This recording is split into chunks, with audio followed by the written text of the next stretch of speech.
Hello दोस्तों, स्वागत है आपका एक आज़ाद कॉन्सेप्ट यूट्यूब चैनल पर। आज हम पॉलिटी के महत्वपूर्ण एमसीक्यू के बारे में बात करेंगे, जो अनुच्छेद 1 से लेकर 51A तक होंगे। ये महत्वपूर्ण 100 एमसीक्यू हैं, जो महत्वपूर्ण क्वेश्चन हैं। अनुच्छेद 1 में भारत को क्या घोषित किया गया है? अनुच्छेद 1 में भारत को संघ घोषित किया गया है। दोस्तों, एक चीज और देख लीजिए, यहाँ पर हमारे संविधान में 22 भाग हैं। ठीक है, 22 भाग हैं और 395 अनुच्छेद हैं। ठीक है, उन्हीं में से आज हम भाग 1, 2, 3, 4, 5 और 5A के महत्वपूर्ण 100 एमसीक्यू के बारे में बात करेंगे।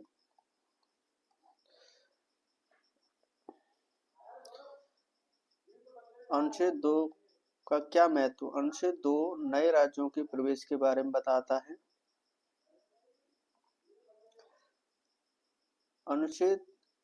किस अनुच्छेद के तहत संसद को नए राज्यों के गठन व सीमाओं में परिवर्तन करने का अधिकार दिया गया है? अनुच्छेद 3 में संसद को नए राज्यों के गठन और सीमाओं में परिवर्तन करने का अधिकार दिया गया है। भारत का नाम इंडिया कहाँ लिखा गया है? अनुच्छेद 1 में उल्लेख किया गया है कि भारत का नाम इंडिया होगा। इसमें कहा गया इंडिया डेट इज भारत। अगला, भारतीय नागरिकता प्राप्त करने वाले अनुच्छेद को कौन से हैं? 5 से 11, 5 से लेकर 11 तक नागरिकता के बारे में बताते हैं भाग 2 में। भारतीय नागरिकता को अधिग्रहण मुख्य आधार पर किया जाता है। ठीक है, मुख्य आधार पर किया जा सकता है। ये सभी के आधार पर नागरिकता प्राप्त की जा सकती है। जन्म के आधार पर, वंश के आधार पर, देशीकरण के आधार पर, सभी के आधार पर नागरिकता प्राप्त की जा सकती है। राज्य की परिभाषा किस अनुच्छेद में दी गई? राज्य की परिभाषा अनुच्छेद 12 में दी गई है और अनुच्छेद 36 में भी राज्य की परिभाषा दी गई है। यह भाग 3 में है और ये भाग 4 में है। ठीक है, भाग 4 में दोनों जगह राज्यों की परिभाषा दी गई है। राज्य की परिभाषा दी गई है। राज्य कौन सा अनुच्छेद कानूनों की असंवैधानिक को चुनौती देता है? अनुच्छेद 13 कानूनों की असंवैधानिकता को चुनौती देता है।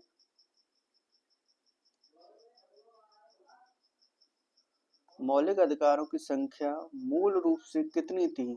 मौलिक अधिकार मूल रूप से 7 थे और वर्तमान में 6।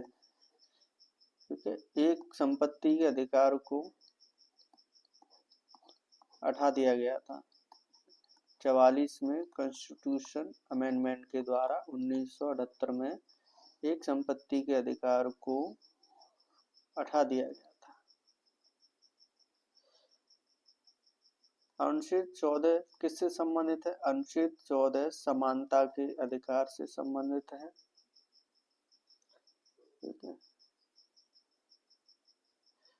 समानता के अधिकार को देखें तो ये 14 से लेकर 18 तक है। स्वतंत्रता का अधिकार 19 से लेकर 21 तक है। शोषण के विरुद्ध अधिकार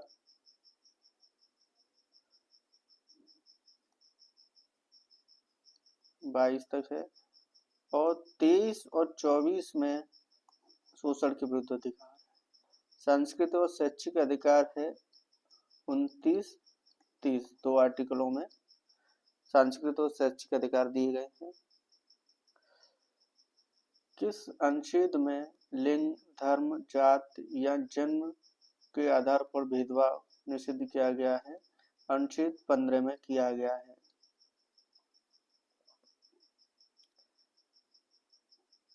सार्वजनिक नौकरियों में समान अवसर व प्रावधान किस अनुच्छेद में दिए गए हैं? 16 में समान अवसर के का प्रावधान संविधान के अनुच्छेद 16 में दिया गया है।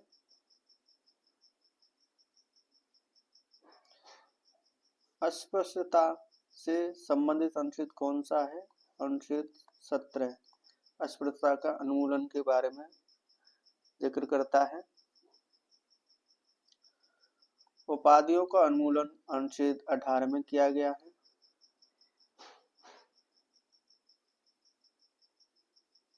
नागरिकता को कितने प्रकार की स्वतंत्रता का अधिकार दिया गया है? इसमें 6 प्रकार की स्वतंत्रता के बारे में बताया गया है। स्वतंत्रता का अधिकार अनुच्छेद 19 के तहत क्या शामिल है? इसमें अभिव्यक्ति की स्वतंत्रता, संघ बनाने की स्वतंत्रता, देश के किसी भी भाग में निवास करने की स्वतंत्रता, इसका आंसर उपयुक्त सभी है। जीवन और व्यक्तिगत स्वतंत्रता के का अधिकार किस अनुच्छेद में दिया गया है? यह अनुच्छेद 21 में कहा गया है कि जीवन और व्यक्तिगत स्वतंत्रता के बारे में बताता है।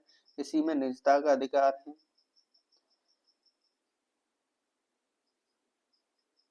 संविधान के तहत शोषण के विरुद्ध अधिकार कौन कौन से अनुच्छेद इसमें शामिल हैं? अनुच्छेद 23 और 24 शोषण के विरुद्ध अधिकार के बारे में बात करता है। राज्य नीति निर्देशक तत्व किस भाग में आते हैं? राज्य निर्देशक तत्व भाग 4 में आते हैं। भाग 3 में फंडामेंटल राइट दिए गए हैं। भाग 5 में फंडामेंटल ड्यूटी दी गई है और भाग 2 में सिटीजनशिप दी गई है। ठीक है, सिटीजनशिप दी गई है। राज्य नीति निर्देशक तत्वों का उद्देश्य क्या है? राज्य नीति निर्देशक तत्वों का उद्देश्य है सामाजिक और आर्थिक लोकतंत्र स्थापित करना। दोस्तों, ये महत्वपूर्ण 100 MCQ हैं, डिटेल से लिए गए हैं। हर सेक्टर को कवर किया गया है क्वेश्चन के माध्यम से। आपको अच्छे लगे तो हमारी वीडियो को लाइक और कमेंट जरूर करें और हमारे चैनल को सब्सक्राइब जरूर करें। बहुत ही मेहनत की गई है इन क्वेश्चनों को बनाने में। राज्य नीति निर्देशक तत्वों का उद्देश्य, राज्य नीति निर्देशक तत्वों का आधार किस आधार पर है? ये आयरलैंड के संविधान पर आधारित हैं नीति निर्देशक तत्व। DPSP के तहत कौन सा प्रावधान दिया गया है? समान वेतन का प्रावधान किया गया है। सार्वजनिक स्वास्थ्य का संरक्षण दिया गया है। समान न्याय और निःशुल्क कानूनी सहायता का प्रावधान किया गया है। उपयुक्त सभी का प्रावधान किया गया है DPSP में, अर्थात राज्य के नीति निर्देशक तत्वों में। राज्य के तहत, संविधान के तहत पर्यावरण संरक्षण का उल्लेख किया गया है। अनुच्छेद 48A में पर्यावरण संरक्षण का उल्लेख किया गया है। संविधान में ग्राम पंचायतों को प्रोत्साहन करने का प्रावधान किस अनुच्छेद में है? अनुच्छेद 40 में कहा गया है कि राज्य ग्राम पंचायतों के गठन का प्रावधान करेगा और उन्हें प्रोत्साहित करेगा।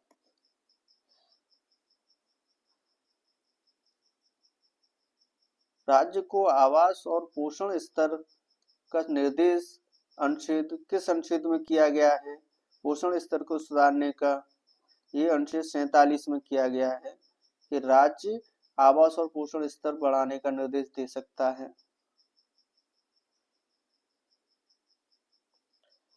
संविधान में भारत की सीमाओं का विवरण किस अनुच्छेद में दिया गया है? अनुच्छेद 1 में भारत की सीमाओं का विवरण दिया गया है।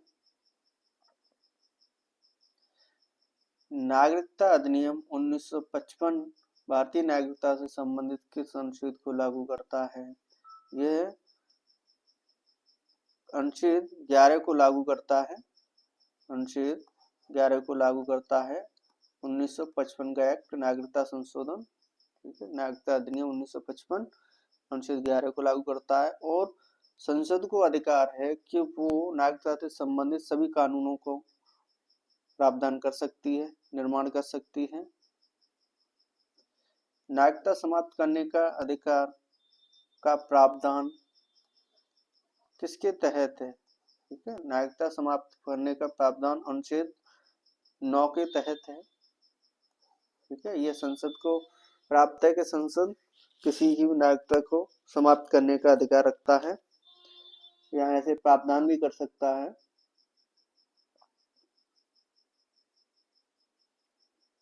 इस संविधान में प्रवासी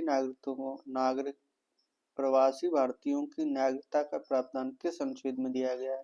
प्रवासी भारतीयों की नागरिकता के संबंध में अनुच्छेद 8 में दिया गया है। भारत के नागरिक कौन हो सकते हैं? भारत के नागरिक केवल भारतीय मूल के लोग हो सकते हैं, भारत में जन्मे लोग हो सकते हैं और विदेशी जो भारत में देशीकरण के माध्यम से रहते हैं वो सभी भारत के नागरिक हो सकते हैं। किस अनुच्छेद में यह प्रावधान है कि किसी व्यक्ति को एक ही समय में 2 देशों की नागरिकता नहीं मिल सकती है? यह अनुच्छेद 9 में दिया गया है। 9 प्रावधान करता है किसी भी व्यक्ति को एक ही समय में 2 देशों की नागरिकता नहीं मिल सकती है। यह अनुच्छेद 9 में दिया गया है। संविधान में भारत का संघीय स्वरूप किस अनुच्छेद के तहत है? अनुच्छेद 1 में भारत के संघीय रूप का वर्णन कर सकता है। इसमें कहा गया है कि भारत के राज्यों का संघ होगा, अर्थात राज्यों को संघ से अलग होने का अधिकार नहीं है।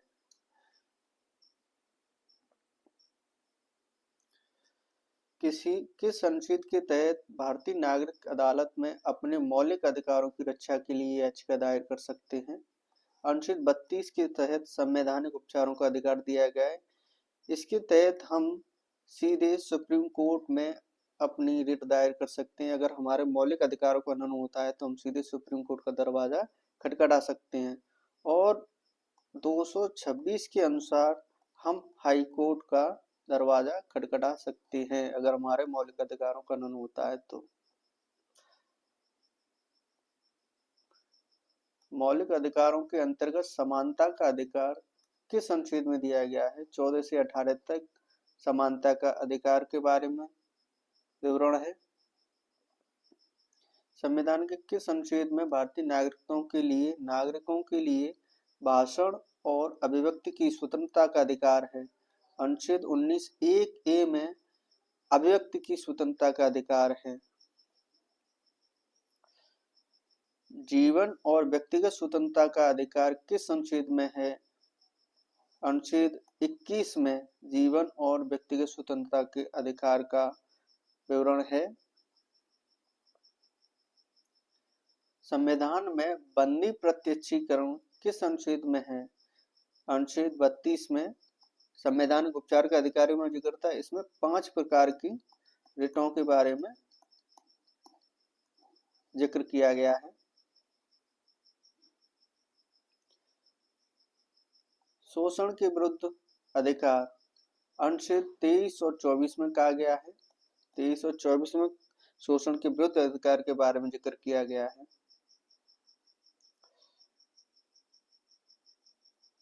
भारत के संविधान में धर्म की स्वतंत्रता का अधिकार किस अनुच्छेद में दिया गया है? धर्म की स्वतंत्रता का अधिकार हमको अनुच्छेद 25 से 28 तक दिया गया है। शैक्षिक और सांस्कृतिक अधिकार किस अनुच्छेद में दिए गए हैं? शैक्षिक और सांस्कृतिक अधिकार अनुच्छेद 19 और 30 में 2 आर्टिकलों में शैक्षिक और सांस्कृतिक अधिकार का जिक्र किया गया है। संविधान में राइट टू एजुकेशन का प्रावधान अनुच्छेद 21(a) में दिया गया है। ठीक है, राइट टू एजुकेशन का प्रावधान अनुच्छेद 21(a) में दिया गया है। यह 86वें संविधान संशोधन के द्वारा, ठीक है, संविधान के द्वारा 2002 में जोड़ा गया था।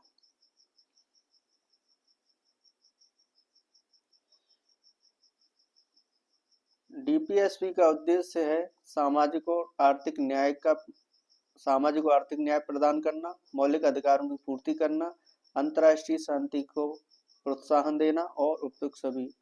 इसमें डीपीएसपी सभी का उद्देश्य है कि सामाजिक और आर्थिक न्याय प्रदान करेगा, मौलिक अधिकारों की पूर्ति करेगा और अंतर्राष्ट्रीय शांति को प्रोत्साहन भी देगा। ये सभी डीपीएसपी के उद्देश्य हैं। डीपीएसपी का स्रोत है, अर्थात डीपीएसपी कहाँ से ली गई? डीपीएसपी आयरलैंड के संविधान से ली गए हैं। ब्रिटिश संविधान से संसदीय प्रणाली को ग्रहण किया गया है। संसदीय प्रणाली को ग्रहण किया गया है। अमेरिकी संविधान से मौलिक अधिकार का प्रावधान लिया गया है। फ्रांसीसी से हमारे संविधान में बंधुत्वता ली गई है। और रूस से 3 प्रकार के न्याय लिए गए हैं और मौलिक कर्तव्य रूस से प्रावधान है। डीपीएसपी के अंतर्गत समान नागरिक संहिता किस अनुच्छेद में वर्णित है? अनुच्छेद 44 में समान नागरिक संहिता का विवरण है। यह सबसे पहले भारत के राज्य गोवा में लागू हुई थी। वर्तमान में उत्तराखंड पहला राज्य बना है जो आर्टिकल 44 को लागू किया है। इसने किस अनुच्छेद के तहत निःशुल्क और अनिवार्य शिक्षा का प्रावधान किया गया है? अनुच्छेद 45 के तहत 6 माह से 6 वर्ष तक के बच्चों के लिए निःशुल्क और अनिवार्य शिक्षा का जिक्र किया गया है। इसके लिए आंगनवाड़ी का भी प्रावधान है। आंगनवाड़ी के माध्यम से छोटे बच्चों को निःशुल्क शिक्षा और अनिवार्य शिक्षा का प्रावधान किया गया है।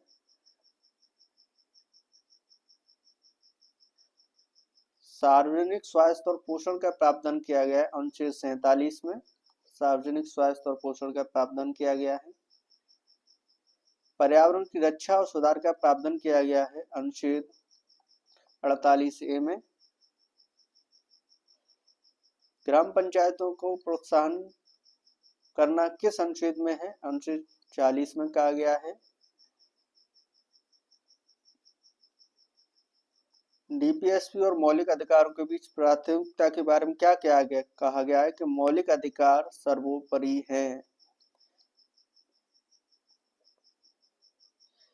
किस अनुच्छेद में न्यायपालिका को कार्यपालिका से अलग करने का प्रावधान है? अनुच्छेद 50 में कहा गया है कि न्यायपालिका को कार्यपालिका से अलग करना है ताकि अपने अपने कार्य सही ढंग से कर सकें।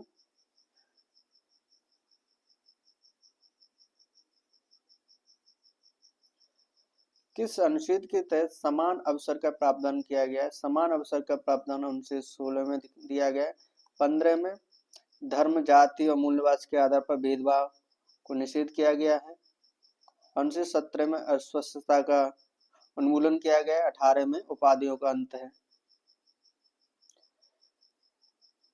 किस अनुच्छेद के तहत बलात् श्रम को समाप्त करने का प्रावधान किया गया है? 23 किस अनुसार बलात् श्रम को समाप्त किया गया है? देह व्यापार को समाप्त किया गया है कि इसके अनुसार कोई भी बलात् श्रम नहीं, जबरदस्ती व्यापार या काम नहीं करा सकता है या बेगार नहीं करा सकता है। देह व्यापार को भी मनाही की गई है, इसमें मना किया गया है। 14 वर्ष से कम बच्चों को किसी खतरनाक उद्योग में काम करने से रोकने का प्रावधान किस अनुच्छेद में किया गया है? यह अनुच्छेद 24 में कहा गया है कि 14 वर्ष से कम बच्चों को खतरनाक उद्योगों में काम नहीं कराया जा सकता है उनसे।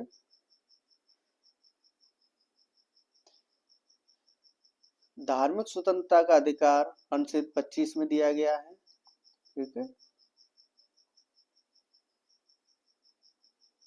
संविधान में धर्मनिरपेक्षता किस भाग में वर्णित है? प्रस्तावना, मौलिक अधिकार, राजनीतिक तत्व, उपयुक्त सभी।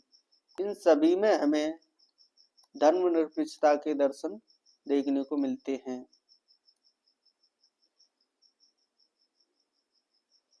किस अनुच्छेद के तहत राज्य द्वारा किसी धार्मिक संस्थान को करों से मुक्त किया जा सकता है? अनुच्छेद 27 में कहा गया है कि धार्मिक संस्थान करों से मुक्त रहेंगे।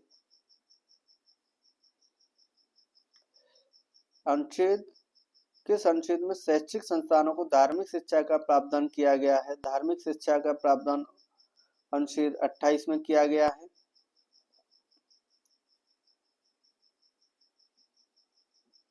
अल्पसंख्यकों को शैक्षिक और सांस्कृतिक अधिकार प्रावधान किए गए हैं। अनुच्छेद 29 और 30 दोनों में अल्पसंख्यकों के शैक्षिक और सांस्कृतिक अधिकार दिए गए हैं।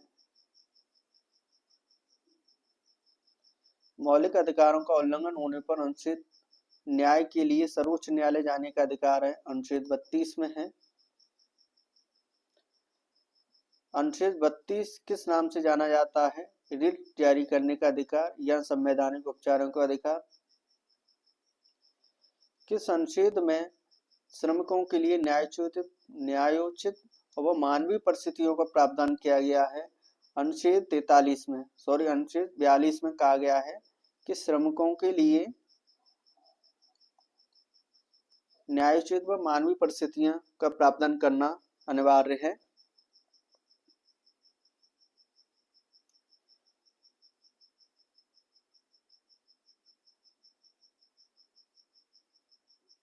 श्रम का सम्मान और जीवन की समान सुविधाओं का प्रावधान अनुच्छेद 43 में किया गया है।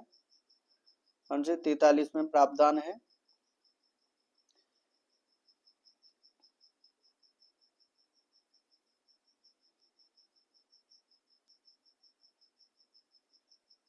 किस अनुच्छेद में महिलाओं और बच्चों के लिए विशेष प्रावधान किया गया है? अनुच्छेद 42 में महिलाओं व बच्चों के लिए विशेष प्रावधान किया जा सकता है। इसी में महिलाओं को प्रसूति के समय जो छुट्टी चाहिए होती है वो अवकाश दिया जाता है 42 में।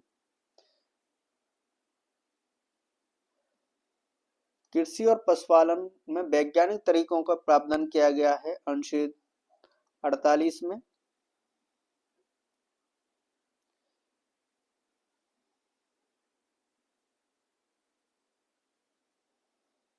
किसानों और मजदूरों की आर्थिक स्थिति सुधारने का प्रावधान अनुच्छेद 43 में किया गया है। राज्य के नीति निर्देशक तत्वों का पालन किसके लिए बाध्यकारी है?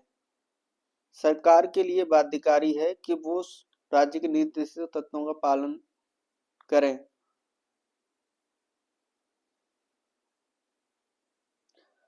अल्पसंख्यकों को शैक्षिक व आर्थिक सुरक्षा का प्रावधान किया गया है। अल्पसंख्यकों को ये अनुच्छेद 46 में किया गया है।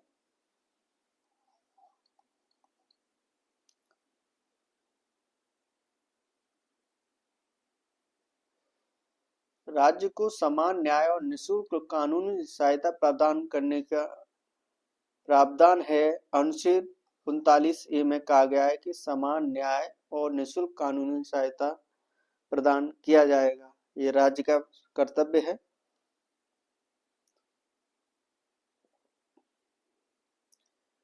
पर्यावरण और वन्यजीव की रक्षा अनुच्छेद 48A में कहा गया। ठीक है, कई प्रश्न रिपीट हुए हैं, उनसे आपका रिवीजन होगा और अलग अलग भाषाओं में आपके कंफ्यूजन हो उस तरह से लिए गए हैं। ठीक है, आपका रिवीजन अच्छा होगा और यहाँ से भाग 5A तक सभी महत्वपूर्ण क्वेश्चन है, आपको दोबारा पढ़ने की जरूरत नहीं पड़ेगी। एक दो बार वीडियो देख लेंगे तो आपका रिवीजन अच्छे से हो जाएगा। न्यायपालिका और कार्यपालिका को अलग करने का प्रावधान है अनुच्छेद 50 में। किस अनुच्छेद में अंतर्राष्ट्रीय शांति और सुरक्षा को बढ़ावा देने का निर्देश दिया गया है? अनुच्छेद 51 में। ठीक है, अंतर्राष्ट्रीय शांति और सुरक्षा को बढ़ावा देने के लिए प्रावधान किया गया है अनुच्छेद 51 में। अनुच्छेद 51 में क्या शामिल है? अंतर्राष्ट्रीय शांति को बढ़ाने का प्रावधान किया गया है। संघर्ष को सुलझाने के लिए अंतर्राष्ट्रीय कानूनों का सम्मान 51 में है।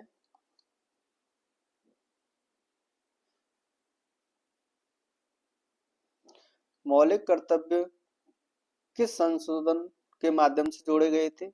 42 में संविधान संशोधन के द्वारा 1976 में जोड़े गए थे। ठीक है, एक समिति बनाई गई थी, स्वर्ण सिंह समिति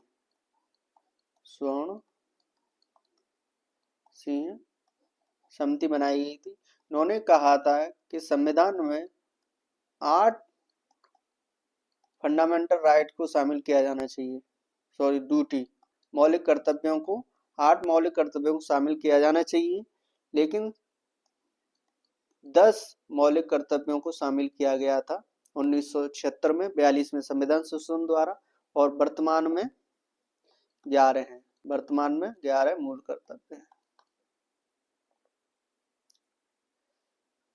मौलिक कर्तव्य किस भाग में है? 4A में मौलिक कर्तव्यों का जिक्र किया गया है, भाग 4A में।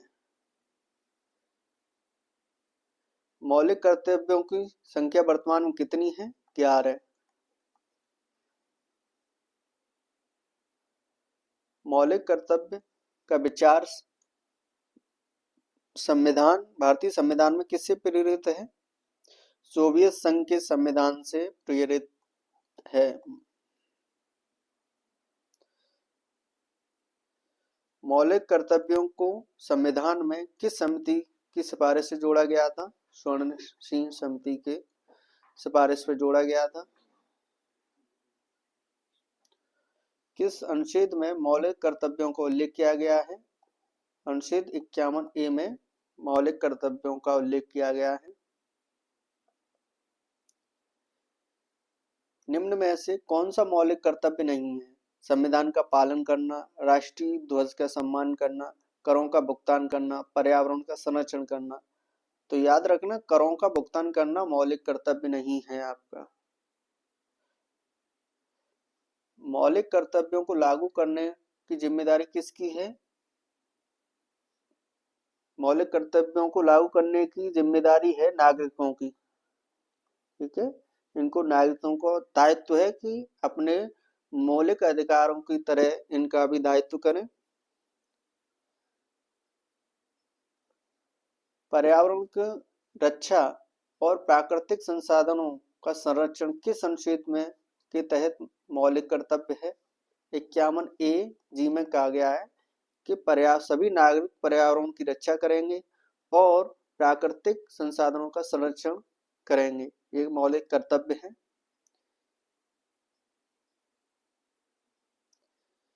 51A के तहत वैज्ञानिक दृष्टिकोण और मानवतावादी सोच को प्रोत्साहन करना किस वर्ग का मौलिक कर्तव्य है? यह नागरिकों के संबंधित है।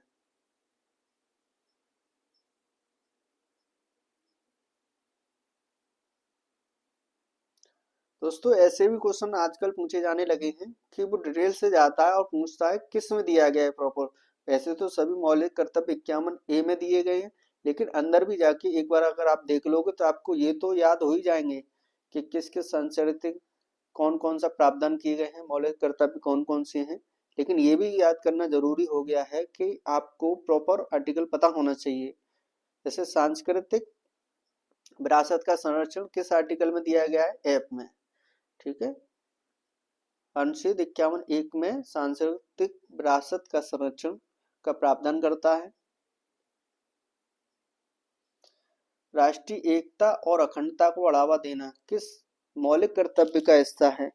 ये आपका अनुच्छेद 51E। ठीक है, 51A में कहा गया है कि राष्ट्रीय एकता और अखंडता को बढ़ावा देने के लिए नागरिक अपना कर्तव्य समझेंगे। रक्षा और मातृभूमि की सेवा करना नागरिकों का कौन सा मौलिक कर्तव्य है? ये कहा गया है कि 51A(D) में। इसको डी से डिफेंस याद कर लेना, डिफेंस से रक्षा और मातृभूमि की सेवा करना 51A(D) में दिया गया है।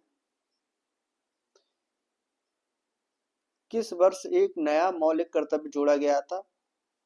1902 में 86वें कॉन्स्टिट्यूशन अमेंडमेंट के द्वारा 11वां मौलिक कर्तव्य जोड़ा गया था। ठीक है, जिसमें कहा गया था कि सभी को 6 से 14 वर्ष के बच्चों को शिक्षा का प्रावधान करना माता पिता का कर्तव्य है। ठीक है, 11वें मौलिक कर्तव्य का विषय था माता पिता का कर्तव्य है कि वो 6 से 14 वर्ष तक के बच्चों को शिक्षा प्रदान कराएं।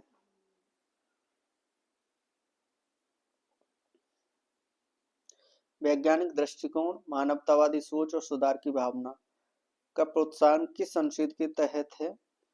ये है अनुच्छेद 51 AH। इसमें दिया गया है कि वैज्ञानिकवादी दृष्टिकोण होगा, मानवतावादी सोच और सुधार की भावना रखेंगे सभी नागरिक।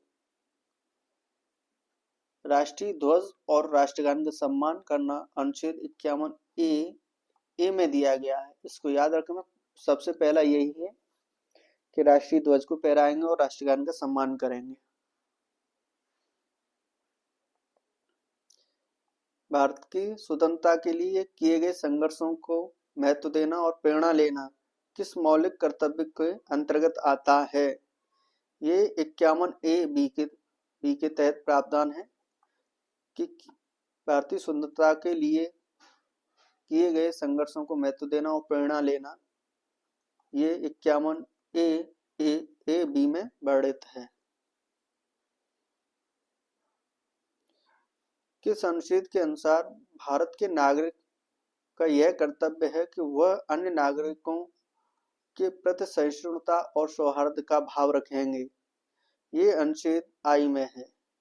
51A में दिया गया है कि अन्य नागरिकों के प्रति सहिष्णुता और सौहार्द का भाव रखेंगे सभी नागरिक। तो आज का अंतिम प्रश्न है, मौलिक कर्तव्य लागू करने का कोई सीधा उपाय संविधान में है या नहीं है? नहीं। याद रखना कि मौलिक कर्तव्यों को लागू नहीं कराया जा सकता है, ना तो सुप्रीम कोर्ट के द्वारा, ना किसी और के द्वारा।